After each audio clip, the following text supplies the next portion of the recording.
Let's talk about inside the manosphere. The truth is, overall, they're stuck in arrested development. They're stuck in a mindset of about 13 years old. And capitalistic gain is their number one priority. Lack of accountability is a big part of what they want. They think that they're bucking the system with their red pill ideologies, but they're just rebranding it and becoming content gigolos. They are enslaved and beholden to their audiences. HS, or Harrison Sullivan, who goes by HS Tiki Taki, this is what I mean, they're stuck. He is constantly performing. Doesn't matter if he believes his own blather or not. He wants to control women. He hates women who are liberated in their own bodies, and yet owns agencies that promote OnlyFans sites. The irony is that his own mother was a pretty progressive woman who worked, raised him mostly on her own, disagrees with a lot of what he has to say, but certainly benefits from his money, which is like what I thought was interesting. And there was a candid moment that showed her fussing at him about having stuff on the floor, and he's humbled in front of her. Yet every other moment he is just on and a performance, and she says very little. At least that's what we're shown. He's saying incredibly sexist and racist things, and narcissistically lets us know he doesn't give a flying fuck. Justin was interesting to me because he's done work with Andrew Tate and Trump, and he has kind of this Southern boy charm. When Louis asks him a question, he says, yes, sir. And on the surface, he seems to have this progressive relationship. His partner and the mother of his children, she is expected to stay in her lane, and she left a job at the hospital, and she seems to agree with it. She seems to say, well, I'd rather know that he's out there sleeping with other women because I had too many men cheat on me and were dishonest. So she accepts the one-sided non-monogamy because that's what he does. He sleeps with other women. She stays in her lane. He doesn't give her too many details. They raise their kids. And he doesn't think it's a failure if their relationship were to end. What's interesting is from sort of the sex-positive sex therapy side, we kind of talk about these things as progressive ways in communicating relationships. The problem is he's incredibly hypocritical. And he has some strange awareness about that too. Well, people might say, or people think if they see me like this, but it's really just, and so he knows, there is a part of him that knows and understands that what he's doing is hypocritical. He even at some point tells Louis that he's worth, I think, I'd have to go back to it, but 30 million. And then he follows it up by saying, you know, it's not as much as some others. So he's still striving for something he thinks will make him the bigger, better man as a multimillionaire. The picture of him begins to crack. Myron Gaines, I think, is incredibly dangerous.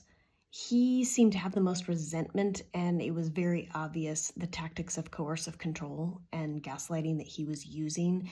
It was blatant, even more than almost any of the others. He continues to lean in on what he thinks is logic, claims he knows what women want, and brings women onto his podcast to exploit them, make them feel stupid, and let them know he thinks they're stupid.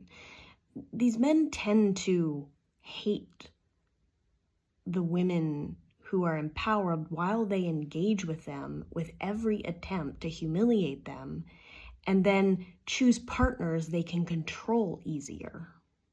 Myron's girlfriend, in the end, has left him. Sneeko was unique. He has converted to Islam. His popularity has come after his YouTube channel, I think, had been shut down and reinstated.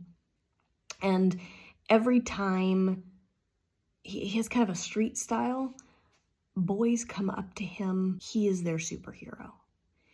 And he engages with them. He bumps fists with them. He talks to them. He asks them questions. He takes pictures with them. He's actually incredibly charming with those boys. He's not unkind to them. And they love him.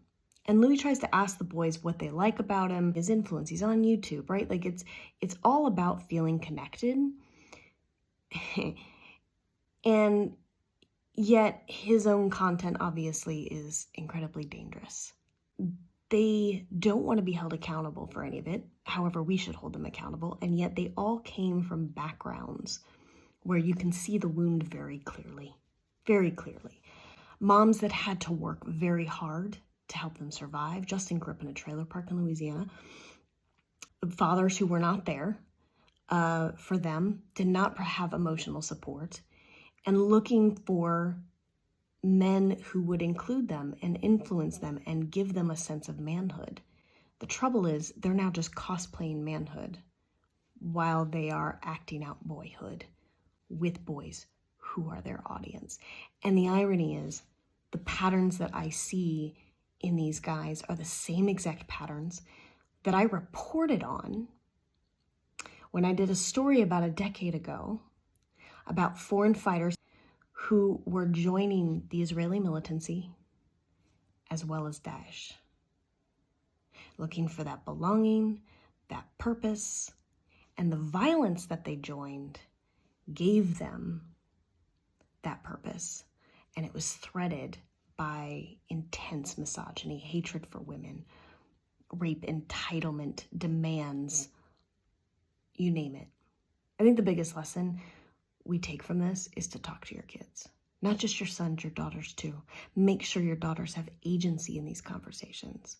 Look, get your middle school and high school kids together and watch this film, order a pizza, get the parents and the kids together in a room as a village, have a conversation. Start having a conversation about what do the kids know? What are they watching?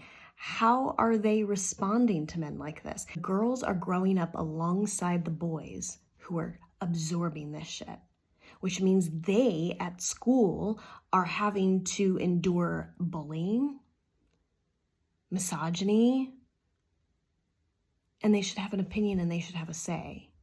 Girls' voices should be heard in this. Giving them a safe place to feel anger, fear, pain, hurt, and then help gently and kindly guide them into fueling those things to create a more equal conversation, more justice and healing. But we also have to look at the pathway of changing the story for our sons and daughters.